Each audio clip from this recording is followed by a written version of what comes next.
முன்குறித்து நிறைவேற்றுபவர்.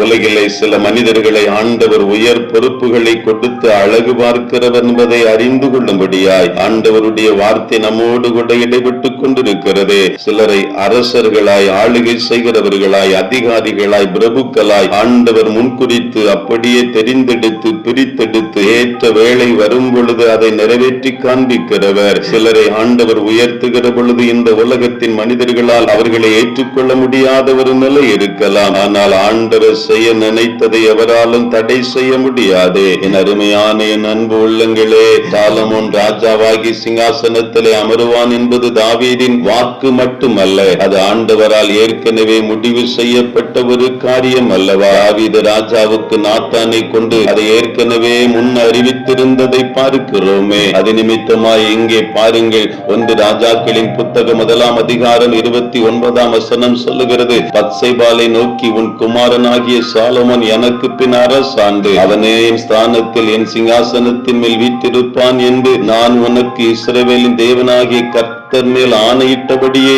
இன்றைக்கு செய்து தீர்ப்பேன் என்பதை வேதம் பதிவு செய்கிறது. கர்த்தருடைய ஜீவனை கொண்டு சொல்லுகிறேன் என்று ஆணையிட்டார். அதை நிறைவேற்றும்படியாய் ஆசாரியன் ஆகிய சாதோக்கையும் தீர்க்கதரிசி ஆகிய நாத்தானையும் அழைத்து இஸ்ரவேலின் மேல் ராஜாவாக அபிஷேகம் பண்ணுங்கள் என்று சொல்லி இந்த சாலமோன் அரசர் ராஜாவாய் மாறுவதற்கு இந்த தாவீது உறுதுணையாய் பக்கபலமாய் இருக்கிறதை வேதம் பதிவு செய்கிறது.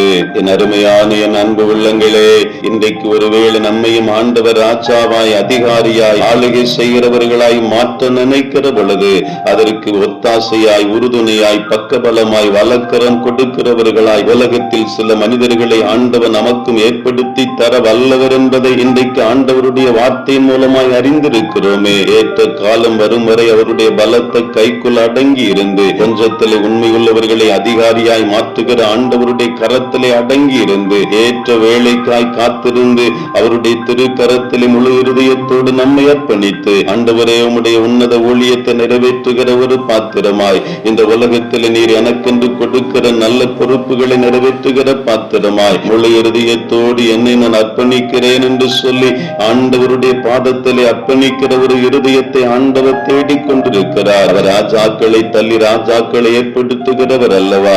நமக்கென்று கொடுக்கிற அந்த பொறுப்பை எவராலும் தடை செய்ய முடியாது என்பதை உணர்ந்தவர்களாய் ஏற்ற வேளை வரும் வரை காத்திருப்போம். இயேசுவின் கரத்தில் நம்மை அர்ப்பணம் செய்வோம்.